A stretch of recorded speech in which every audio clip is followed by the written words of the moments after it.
Sa mga magulang po natin, sa mga ina, sabay-sabay po nating basahin.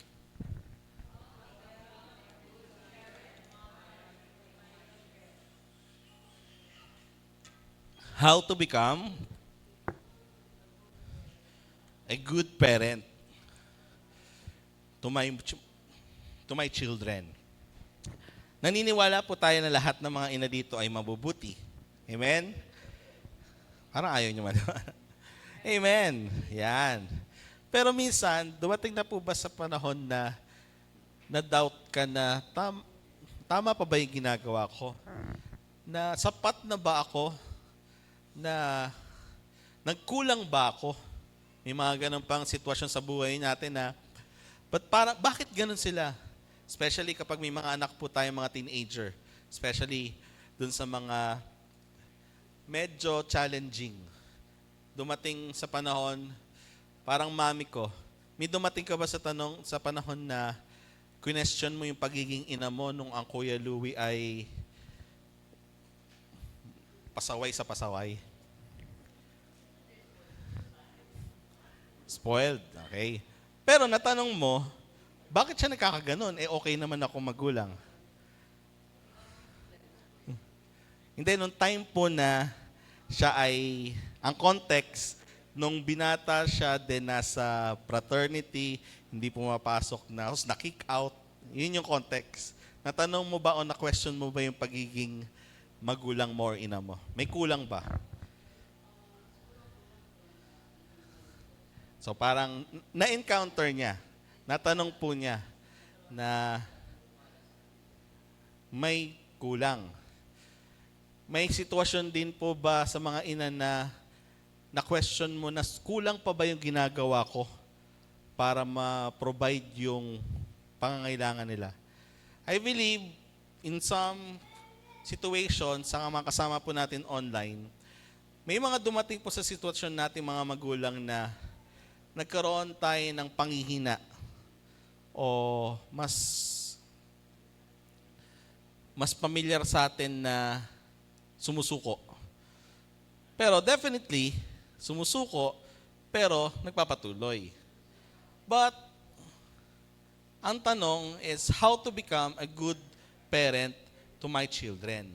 At para po masundan natin ito kung paano nga ba, ano yung sinasabi ng Biblia, kung paano maging mabuti na magulang sa ating mga anak, i-align po natin sa mga example po ng Bible na mga ina. Okay?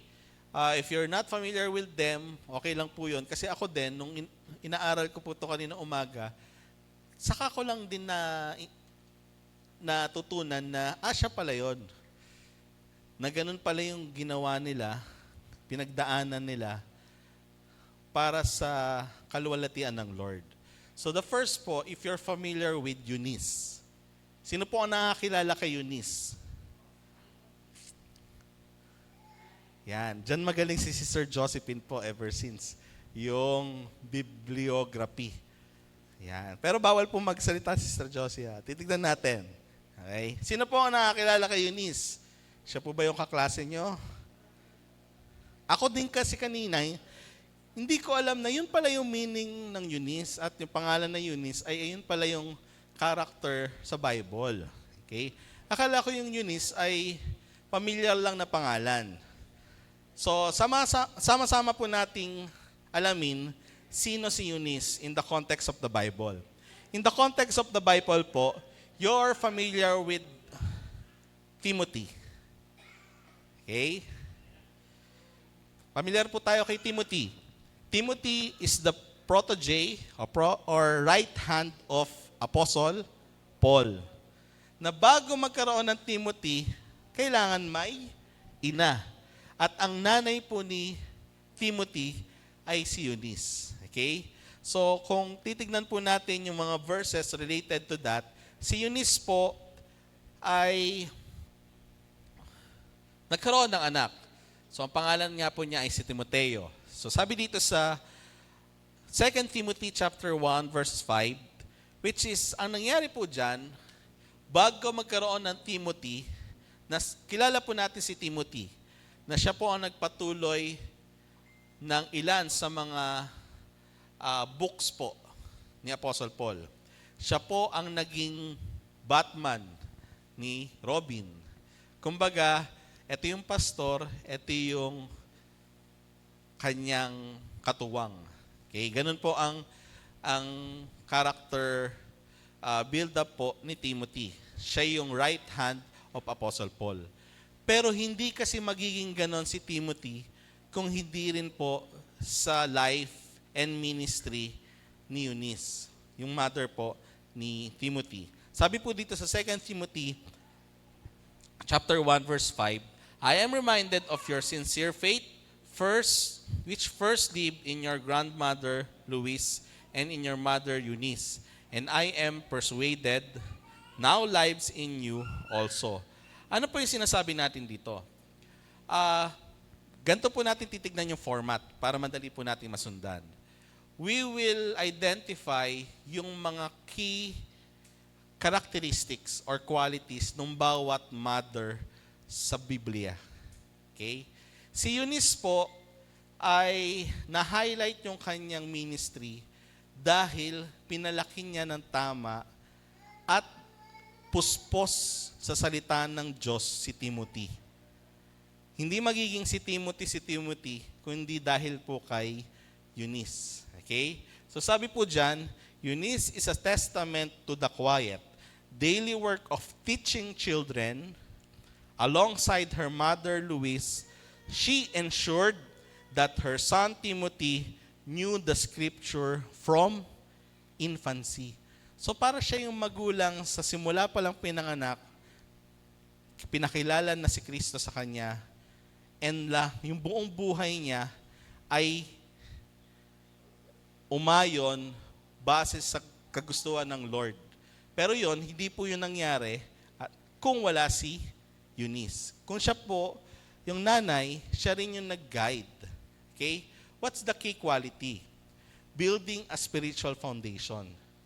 So dito po natin makikita na si Eunice, naging mabuti siyang ina dahil alam niya kung ano yung dapat ituro sa anak niya, which is dapat naaayon kay Kristo. So parang ito po yung, I believe Teacher Helen, di ba? Siya yung example ng mga Sunday school teacher, si Eunice. Na-example po yan, naalala ko yan noon, nung in-example sa nung bata ako, siguro mga 8 years old ako. May picture pa yan na day by day, magdasal, paano, ganto, ganyan, tratuhin ng mga tao sa paligid niya. Ganon daw si Eunice. Kumbaga, strict siya. Pero the good thing, na hubog si Timothy nang naayon po sa plano ng Diyos sa kanya. Kasi kung walang Timothy, wala pong right hand si Apostle Paul. Kung walang Timothy, walang makaka-witness kasama ni Paul dun sa mga finished work po ni Kristo. Hindi matatapos yung mga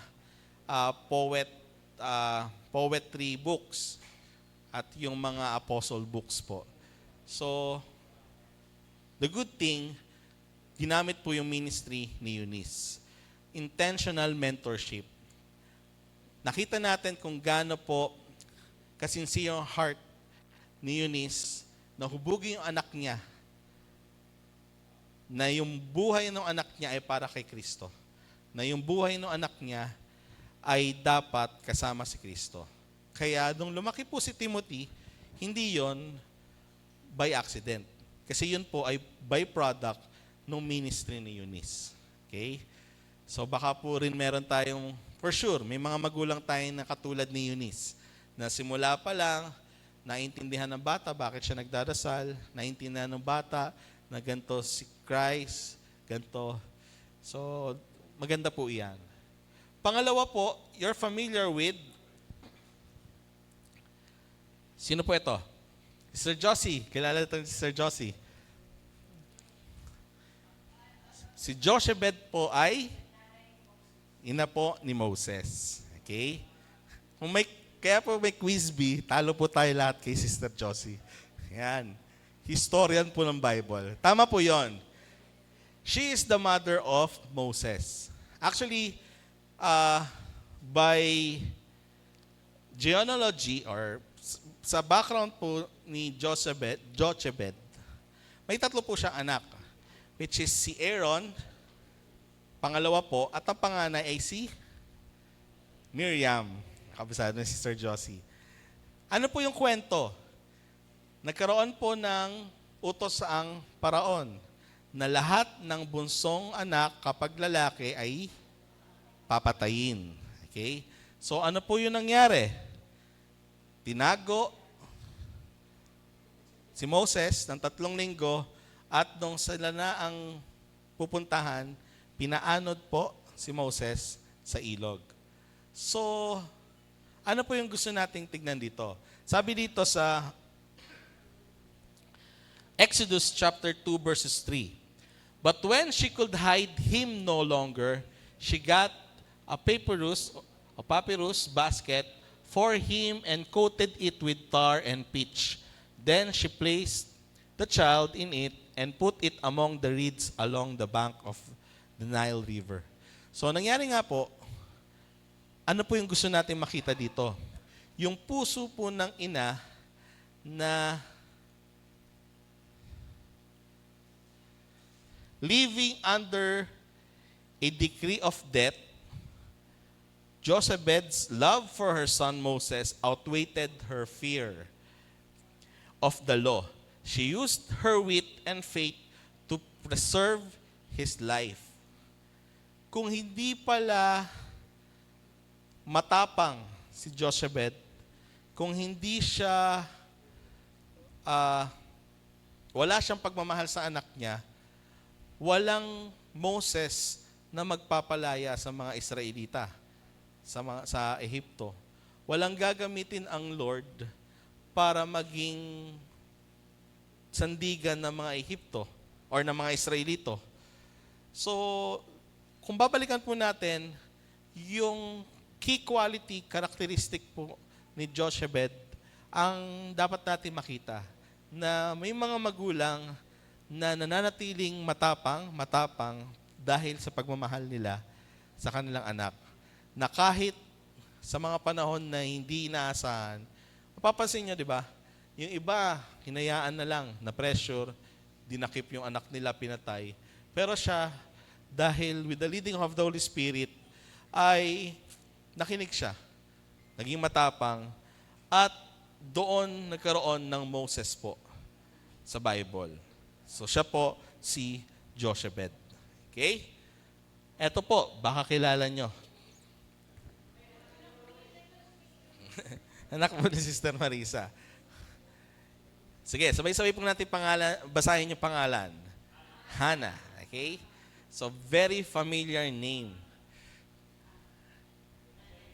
In the book of the Bible, yan, quiz master talaga siya. Tama po, Sister Josie.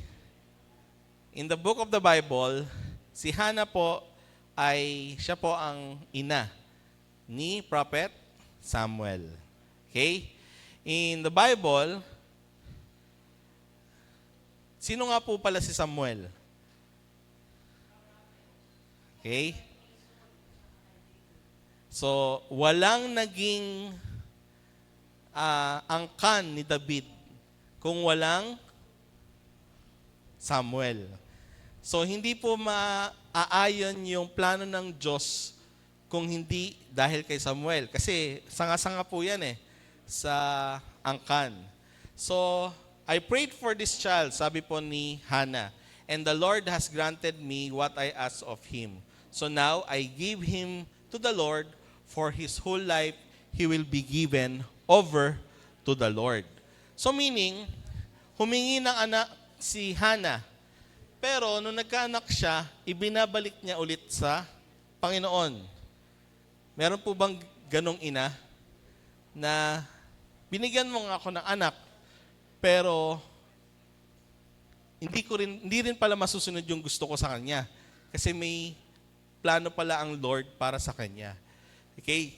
So with Hannah, yung storya po niya ay isang naging moving or umikot sa sorrow and profound gratitude. Na si Hannah po kilala as the prayerful servant of the Lord. Isa sa mga best example ng pagiging madasalin si Hannah. Kasi despite wrong situations in life, sorrow, despite na meron ding mga masayang bagay, still, ang prayer niya sa Lord is, ikaw yung sandigan ko, Panginoon. Hindi ko ito makakaya kung hindi lang dahil sa iyo. Okay? Her life teaches that a mother's strength often begins on her knees. So, may mga magulang na may panahon na sumusuko na, pero naging buhay na ang magdasal, manalangin. Ganyan po si Hannah. At nakikita niyo po yun ng Lord. Kaya sa buhay ni Hannah, talaga pong in-honor ng Lord yung buhay ni Hannah. Kaya po, we have Prophet Samuel. Okay? So, meron pa po isa. You're familiar with, ito po pala, key quality of characteristics ni Hannah, yung power of prayer. Persistence in prayer. Na sa mga panahong alam niya, hindi niya nakaya, meron siyang Diyos na katuwang niya. So sana ganun din po ang mga ina natin. You're familiar with Elizabeth. Yan. Tama po. Siya po ang pinsan, cousin ni Mary, Mother of God, o Mother of Jesus Christ. So with Elizabeth, ang storya po niya ay matagal na panahon po silang nagdasal sa Panginoon na magkaroon ng anak. Ang asawa po niya ay si Zechariah. So for many decades, they prayed to the Lord for them to have a child. Pero hindi po siya binigo ng Panginoon. Sa tagal-tagal na panahon, dumating po yung time na ang Lord may purpose pala. Kaya binigay nila si John, which is John the Baptist. Okay? Kasi may purpose pala na i-delay si John dahil malaki magiging part niya sa buhay ni Kristo. Na kung si John, pinanganak na ng bata-bata pa sa Elizabeth, so malamang sa malamang, ang layo po ng agwat ni John saka ni Jesus Christ. Sila parang magkakabata or parang magkakabata. Yan. So sa Bible din po, hindi man madami yung context, pero kung titignan po natin yung background, parang sila yung close. Okay? So, hindi pala pwede. May purpose pala. Kaya sa dami-dami ng panalangin, taon na hinintay, ang Lord may plano po. So, binigay nila si John sa buhay po ni Zechariah at ni Elizabeth. Ano po yung gusto natin makita sa buhay po ni Elizabeth? That she remained faithful. Kumbaga, yung patience and encouragement ay evident po sa buhay ni Elizabeth. Hindi niya question ng Lord.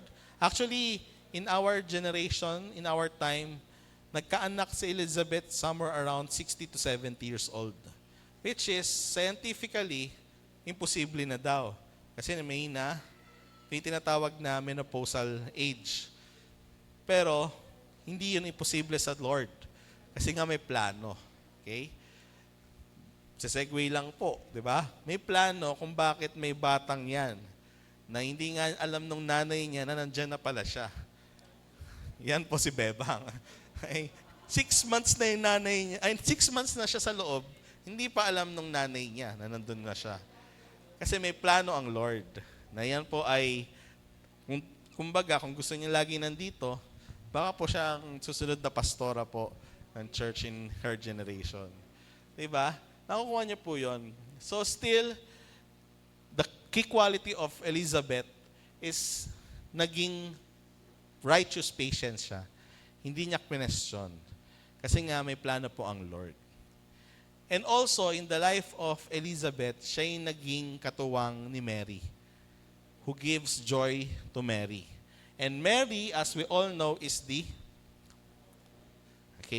nagbigay buhay sa mundo kay Kristo. Okay? So sabi nga doon, nung dumating po ang anghel, pinalita ng anghel kay Mary na ikaw ay magiging vessel. Parang ganun po nire-rephrase ko na lang po in our generation po. Ikaw yung magiging vessel ng magiging Diyos ng mga Diyos. So, syempre, for example, dalaga kunyari si Budi, payag ka ba mamaya buntis ka na? Pero walang ama. So, hindi. Binalita din, nag-doubt si Mary. Paano yun mangyayari? Binalita ng angel na ang iyong pinsan na si Elizabeth ay matanda na. Pero ngayon, siya ay nagdadalang tao na. So doon, pinaliwanag ng anghel, pinakita na walang imposible sa Diyos.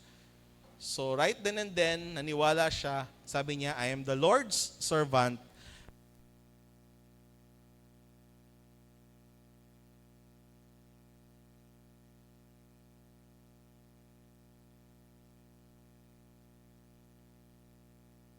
May your word to me be what? Fulfilled.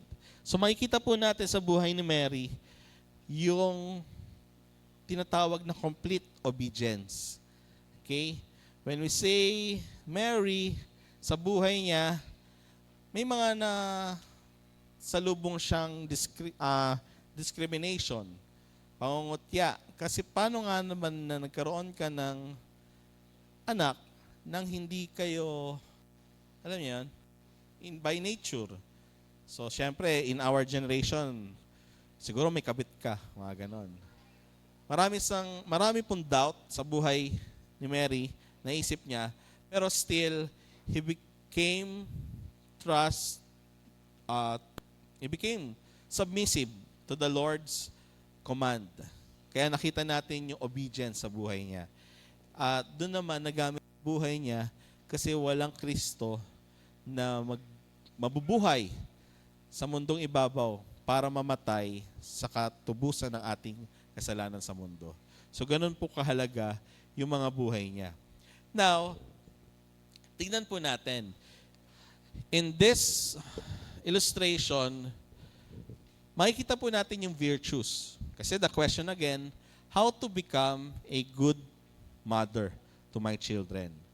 And tinuturo po dun sa mga pinasadahan natin mga mother, sa 5, kay Eunice muna. Si Eunice bilang ina, ang primary virtue na pinakita niya is yung obedience. Okay? Kasi nga po, sabi ng Lord, ito yung anak mo. At yung anak mo ay gagamitin niya ng malaki sa new covenant. Which is, ano po yung impact ng kanyang pagiging ina? It formed the character of a key New Testament leader. So katulad na sabi ko po kanina, sa pagiging obedient ni Eunice sa Lord, nagkaroon ng bunga, and that is Timothy. Sa buhay naman po ni Jochebed, ano po yung primary key virtue? Yes, bravery. Kung siya mahina ang loob, malamang walang Moses. Namatay na yung batang yon sa kamay ng Pero. Pero dahil sa bravery niya at yung wisdom na binigay sa kanya ng Lord, napabuti yung buhay ni Moses. Sundan na lang po natin yung story. So, saan ka nakita? Ampon, pero naging maganda yung naging kinabukasan niya. Save the man who would lead the Israelites to freedom. So yun yung naging bunga nung virtue niya bilang isang ina. Pangatlo po, we have Hannah. The virtue is devotion. Devotion. Yung kanyang devotion sa Lord. At isang bunga nun ay yung pagiging mapanalangin. Tama po ba? Yung being prayerful. So dahil doon, na-raise ng tama si Samuel. Hindi lang basta tama, being the greatest prophets. So yun po yung kahalagahan nung naging buhay ni Hannah. And with Elizabeth, yung faithfulness, na patuloy siyang nanampalataya na siya ay magkakaroon ng anak, which is si Kristo po. Okay? At syempre, we have Mary. She surrendered her life to the Lord and accepted yung kanyang purpose, which is provided the earthly home for the Savior. So mapapansin niyo po, dyan pa lang, madali nang maging mabuting ina. Di ba? Madaling maging matapang. Lahat po tayong mga ina. Sino dito po yung mga mothers natin na dumaan ka sa panahon na talagang patayan sa patayan, inapoy mo yung anak ko. Or mga ganon na naagrabyado yung anak nyo. Di ba may mga ganon? Hindi nyo nga pinapakagat sa lamok, di ba?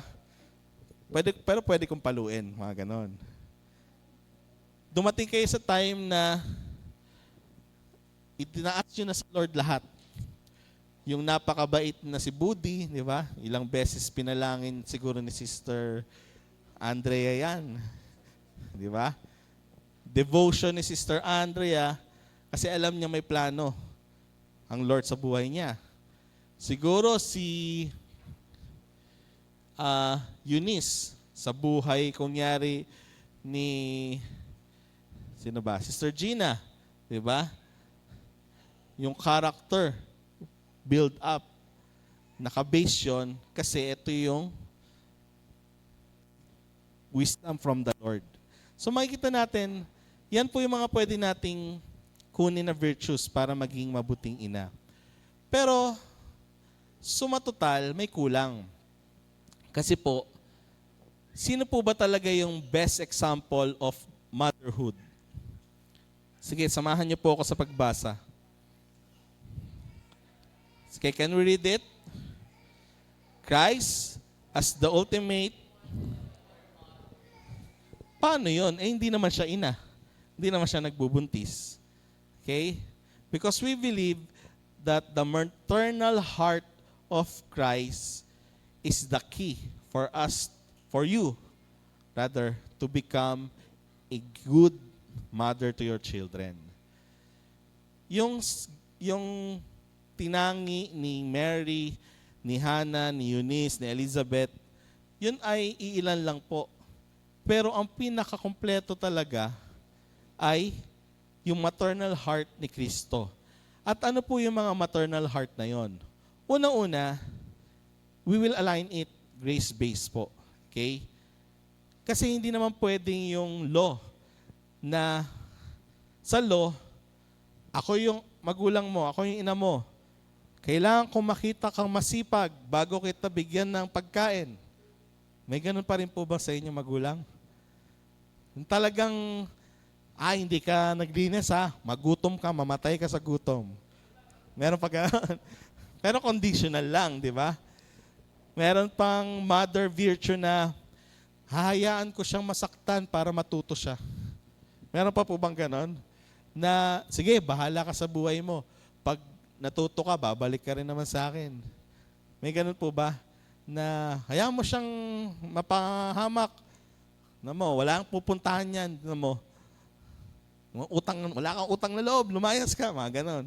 May ganun pa po bang eksena? Okay, siguro dati. Meron pa. Pero we will align it. Mother virtues, pero grace-based. Okay? Being Christ as the model of maternal heart, ano po yung tinuturo sa atin ng Lord? We have the concept. Okay? Ano yung konsepto ng isang pagiging best mother? Being Christ as your model. Yung tinatawag po na sufficient grace. Pero basahin po muna natin sa 2 Corinthians chapter 12 verses 9. Sige po, pwede niyo po ba ako tulungan? 1, 2, 3, go. Sounds sufficient for you, For my strength is made perfect in weakness.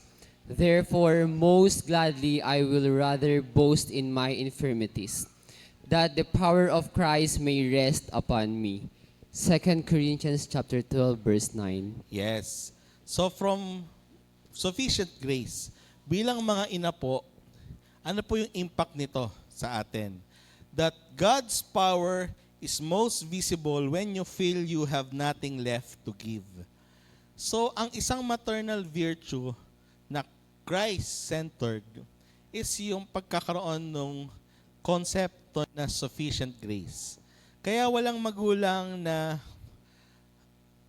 sobrang maalalahanin. Wala nang mag-ina na natatakot kung ano yung magiging future ng anak niya. Wala nang ina na nagda-doubt saan ko kukunin to. Kasi, unang-una, your God is a powerful God. And sinasabi niya that His grace is sufficient. He is sufficient. Not just only sufficient, but more than enough. Yun po yung sinasabi ng Biblia. Amen? Kaya ngayon sa mga magulang, kapag yan po yung virtue natin, ay, paparating yung mga bayarin? Sige. May wisdom na manggagaling sa Lord, gagawang ko paraan. At yung mga yon, hindi dahil sa ginawa kong magaling ako, pero dahil magaling ang Lord sa buhay ko. Kaya nga sabi kanina ni Budi, mahal yung course niya. Pero syempre, magpapaisip si Budi, saan kinuha ni Mama yon? Nang hold up si Mama? Hindi. Kasi yung wisdom binigay sa magulang niya, sa ina niya, para ma-provide. Para may bumubulong po sa likod. Diba? Nakuha niyo po yung relationship. As a mother, we need to have this virtue na my God's grace is sufficient. So, mapapansin nyo, mawawala na yung magulang. Kaya tinanong ko sila kanina, ano yung gusto nyong baguhin? Pero syempre, live po. Hindi nila sasabihin na, ay, yung nanay ko, sana ganito. Hindi. Pero I believe deep inside, dumating sa kanila na, sana yung nanay ko hindi na bungangera, mga gano'n. Na hindi na laging, ano ba yan? Pero ngayon, mababago na yon. Kasi nga, ang virtue natin bilang mothers, virtue nyo po bilang mothers, ay laging ang grasya ng Panginoon at ay sapat na tigit pa. Amen? Pangalawa po, we will become good mothers kapag walang condemnation. Walang condemnation sa sarili. Okay?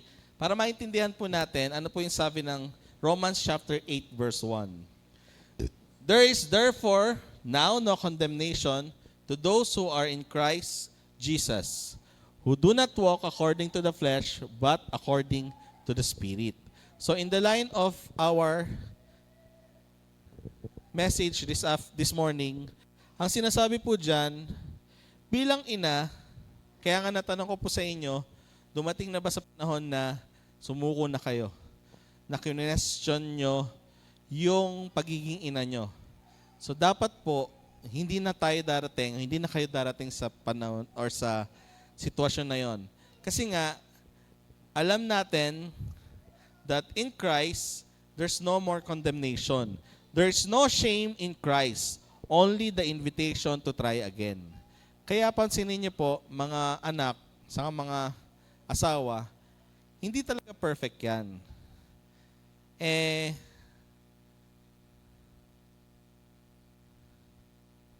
May times pa nga na ang feeling nila hindi nila nagawa yung tama. So, ang suporta po natin sa kanila ay hindi i-condemn. At hindi rin nila maramdaman na nagkulang sila or may mali silang ginawa. Kasi nga, grace-based, wala na condemnation. So, may flaws man yan, malay nyo, bukas, mabago yon. Only the Lord knows. Diba? Pangatlo po, eto, makaka-relate po ang bawat isa. As the source of love. Katulad po ng sinasabi dyan sa 1 John chapter 4 verse 19. na ikaw bilang magulang, despite na hindi ka mahal-mahal yung anak mo, makulit, pasaway, mananatili pa rin yung pagmamahal mo. Kasi nga, ang virtue na nananaig sa iyo ay ito. He first loved me so that I can love them. We love Him because He first loves us or loved us. Bilang ina, we love our children because He first loved us. Grace is the fuel for...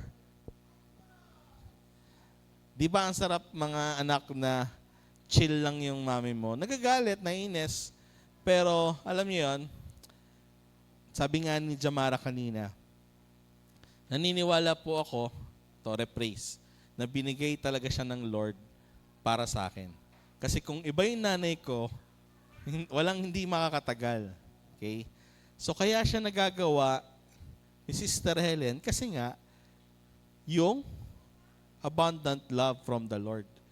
Na maintindihan natin mga anak ngayon na kaya pala sila pasensyoso kasi nga yung pag-ibig ng Diyos ang namumuhay sa kanila. Ngayon, pag hindi na yan naging pasensyoso, kabahan na kayo. Pero still, may paraan pa rin ang bawat magulang eh. Hindi pwedeng authoritarian, hindi pwedeng sobrang permissive. Dapat balanse eh. May authority, pero sometimes they permit things. Kasi developmental aspect yun eh. Pero hindi rin inaabuso. And lastly, bilang mga mothers, you have this gifted strength. Di ba? Napansin niyo po yun mga asawa, mga anak. Parang hindi sila napapagod. Yung kakalaba lang, galing sa trabaho, pag-uwi, magluluto, etc., etc. Ano po kasi sinasabi ng Hebrews? Let us therefore come boldly to the throne of grace that we may obtain mercy and find grace to help in time of need. So meaning to say, in our context, yung mga magulang na yan, hindi talaga yan napapagod. Kasi ang isang mabuting magulang or maternal virtue na dapat taglayin po natin yun ng mga ina, na sa panahong suko ka na or pagod ka na, you will find strength coming from the Lord. Kaya pansinin niyo si Hannah. Diba? Pinag-pray lang niya na pinag-pray. Pagod na siya, pray. Okay? You can approach God's throne with confidence to find grace to help in time of need. So, as parent, as mothers, magmumukha po kayong bata. Sabi nga nila, sigurado ka, 73 na yung nanay mo. Hindi, sabi ko, 65 lang yan. Mo. Saan ka nakakita ng 65 nang pupunta ng SM? 72. Magsa-73 na po siya in 2 weeks time. Pero kung saan-saan nakakapunta. Minsan siya pa nag-aaya. Diba? Kasi nga po, she finds strength from the Lord. Okay? So, the good thing, kapag bilang mga mothers po, we will have a grace-based perspective ng pagiging ina.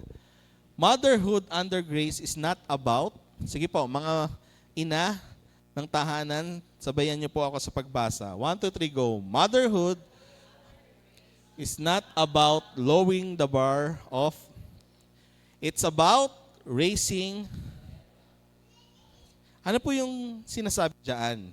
Na ang pagiging ina, sinasabi ng Bible, is yung tipong binababa natin yung quality, yung level of hope. Ang ibig sabihin po niyan, we believe that God's grace is bigger than your biggest parenting fail. Kasi nga sabi ko kanina, kaya ka tinatanong, may times po ba na kayo ay question nyo na yung pagiging magulang mo? Bakit ganito yung anak ko? Bakit ganito yung sitwasyon namin sa buhay? Bakit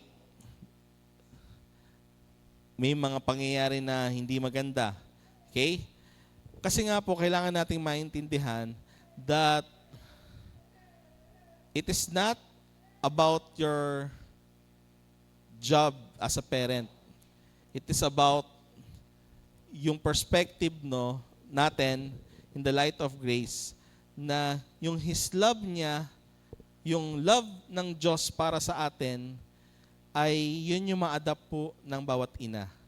Na despite anuman niyang anak mo, makulit man yan, pasaway man yan, hindi nag-iisip, may bisyo or whatever. Kung ang parenting perspective natin, o nyo po, ay katulad ni Kristo, mas maintindihan nila yung love. Ay, kahit pasaway ako, grabe pa rin si mami. Di ba? Kahit ganito yung ugali ko, pinoprovide pa rin niya. Kahit baksak yung grades ko, magbabayad pa rin siya ng tuition fee. Na kahit wala na kaming kakainin, okay lang, basta kami makakain siya, diet.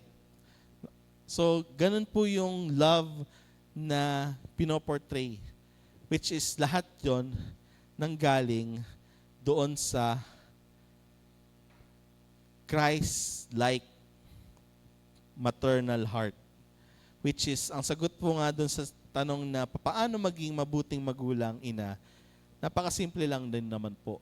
Focus your life unto, kasi siya yung best example ng maternal parenting. A deliberate daily decision to fix your attention and trust on Him rather than on His life's distraction and challenges. So, bilang ina, hindi ko po maintindihan ang mga challenges niyo sa buhay. At never ko siyang maintindihan. Kami bilang mga mister, kami bilang mga anak. Pero kapag po sa mga panahon na kikasyonin nyo na tama pa ba yung ginagawa ko, masasagot nyo po yan kapag ito yung naging perspective nyo. Na ako bilang ina, I'll be a good parent, mother to my children because my life is focused on Jesus.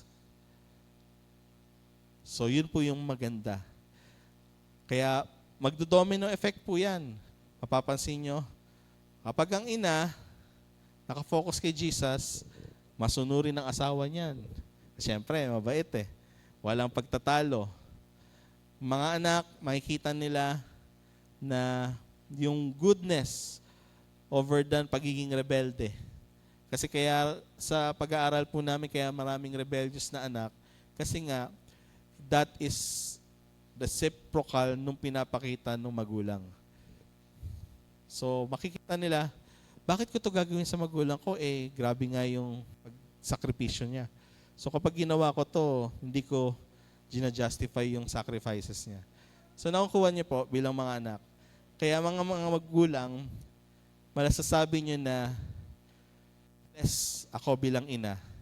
Kasi nga po, kapag nakafocus yung buhay natin, buhay niyo kay Kristo, all things will fall into places. Diba? Napakasimple lang po. Paano maging mabuting ina? Focus our lives on Jesus. And alalahanin niyo lang po yung mga pangalan na yon. Sa panahon na hindi ko na kaya, balikan ko yung example. Katulad ni Hannah. Pray ako sa Lord. Kapag natatakot ako bilang ina, balikan ko yung ginawa ni Jochebed. Naging matapang ako. Kung hindi ako sigurado sa mangyayari sa buhay ng anak ko, katulad ni Mary, nag-obey lang siya sa Lord. So, yan po yung sikreto na gustong ibigay po sa atin ng Lord. That's why we are blessed na lahat po ng ina natin dito are aligned. Yung buhay nila nakasentro kay Jesus. Kaya bilang mga anak, napakaswerte natin kapag ang parents natin, especially ang mother natin, ay may relasyon sa Diyos. Hindi kayo magdadalawang isip kung magiging mabuti ba yung future ko. Hindi. Kasi alam ko I'm in good hands. Kasi nga, ang Lord ang mabubuhay sa aking mga mothers. And that's why napaka-importante po ng mothers. And